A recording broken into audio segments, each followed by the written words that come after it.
A little bit of controversy, my man, and you were right. You were absolutely right. There is some controversy. So what I wanted to pull up really fast is this website, MMA Decisions, and I want to talk about what we have for media scores here. So the fight ended up being 29-28 split decision in favor of Benson Henderson. However, when we're looking at it, you have three media scores that have Henderson winning the fight. You have about 5 media scores scoring it for Islam Mamedov, and that's the thing, man. It's still close, 3-5. I mean, this isn't the same pool that you get in a UFC fight where you have a lot more media scores that are coming in.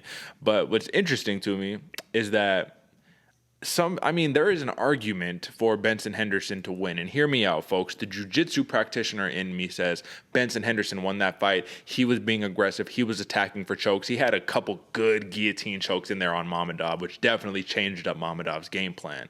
However, that third round, which it really came down to when he was going for a knee bar on Islam Mamedov, he had a figure four on Mamedov's leg, but he really didn't have the knee bar, so Mamedov was still maintaining the top control position on him. However, it still looked like Benson Henderson was attacking, doing these things. The jiu-jitsu guy in me says, yes, that's what the case was. He should be awarded the round. He should win the points. But the MMA fan in me says Islam Mamedov had top control. He was never really in threat of the submission. You can't give points for hypotheticals here.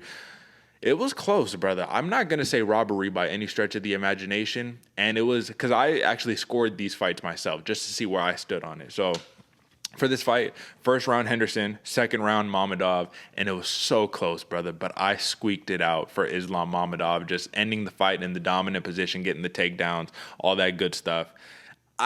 Almost, though, like I said, the jiu-jitsu guy in me was all like, you got to give it to Henderson for the jiu-jitsu, for the the aggressiveness. But where were you at? Did you score it in real time? Did you watch the fight back? Like, how did you go about it?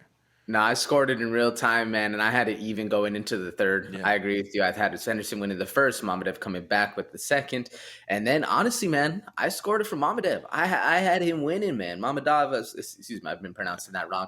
I had him winning, bro. I was honestly, I was telling you this when the mics were cold. Literally right before the decision drops, I wrote, "Wouldn't be surprised if Henderson win." But I had Mamedov winning, man. I just think he did too much, and honestly, I was thinking about this too, man. I think we're, at least right now, me and my mental state, I'm so conditioned to seeing the UFC give the decisions to the guy who has top position and is controlling the dominance factor, not necessarily the damage doesn't really matter sometimes with the UFC decision. So I think that's where my mindset was, where I was thinking, oh yeah, Mamedov with all the control and the top position, like you said.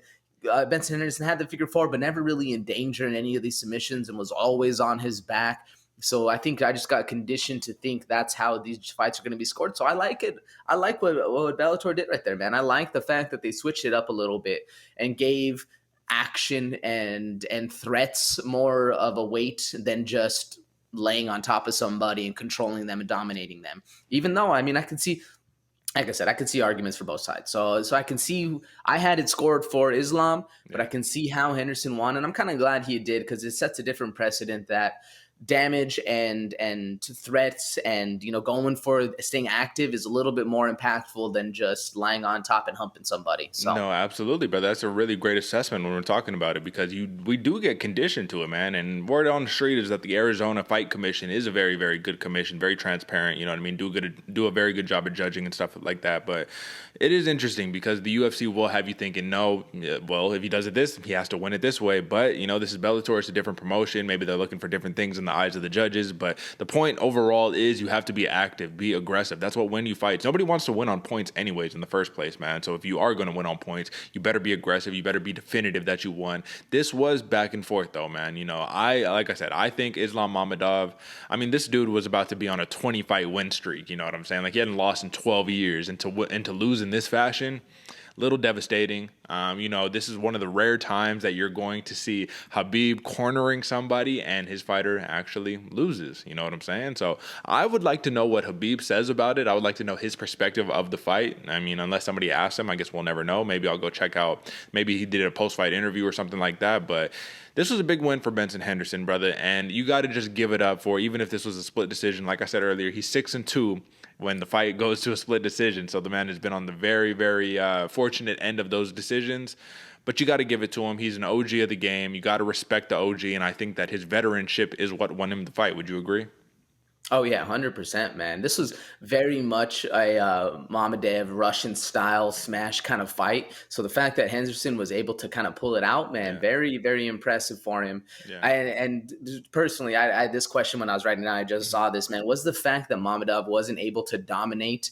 Do you think that really weighed in? Because I feel like everybody expected once he had that top position, he was just going to dominate and end the fight. Yeah. I think that might have weighed in a little bit more into the judges that this old dude kind of came back and wasn't, made the Russian smash not look as powerful as it normally does. What do you think? Well, I think that the reason that Islam Mamedov couldn't dominate is because he was so worried about that guillotine threat. And that's what I wanted to point out right there, man. Like, that happened. That's a real thing, is when you're trying to shoot in against somebody who has a really good guillotine, you get really tentative. You're really like, oh, okay, like I want to take the shot, but I'm not trying to get choked out.